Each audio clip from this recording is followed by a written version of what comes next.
Emergency میں ایک ماں بھاگتی ہوئی داخل ہوئی۔ اس کی گود میں 9 ماہ کا معصوم بچہ بے جان سے پڑا تھا۔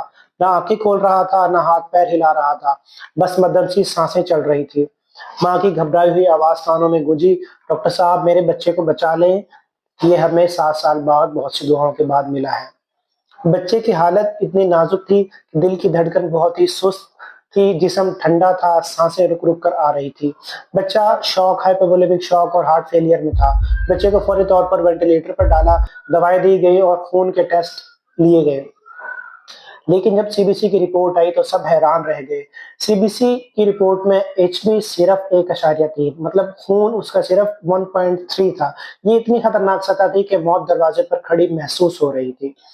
ماں سے پوچھا تو آنسوں میں ڈوبی آواز میں بتایا کہ بچہ اکثر بیمار رہتا ہے، اور مزید ہسٹری پوچھی تو پتہ چلا کہ اس بچے کو روز ہم نے پانی میں ملا کر گائے کا دودھ دیا۔ انہوں نے بتایا کہ بچپن ہی سے بچے کو گائے کا دودھ دے رہے ہیں جس میں وہ پانی ملاتے ہیں۔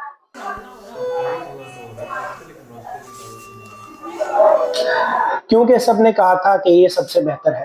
یہی لاعلمی بچے کے لیے جان لیوا ثابت ہو رہی تھی۔ گائے کا دودھ آئرن کی شدید کمی کرواتا ہے، آنتوں میں سوزش اور غذائی قلت پیدا کرتا ہے، جس کو ہم مال نیوٹریشن کہتے ہیں۔ ماں تو محبت کر رہی تھی، مگر لاعلمی میں اس کی صحت کو نقصان پہنچ رہا تھا۔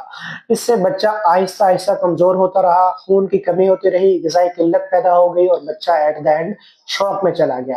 یہ کہانی ایک ماں کی نہیں، ہزاروں ماؤں کی ہے۔ پہلے سال میں صرف اور صرف ماں کا دودھ دیں۔ اگر بچہ ماں کا دودھ نہیں لے رہا، اس کے علاوہ مناسب فارمولا دیں۔ گائے کا دودھ ہرگز نہیں دیں۔ اپنے بچے کی صحت کے لیے صحیح معلومات حاصل کریں، کیونکہ لا علمی خطرناک ہو سکتی ہے۔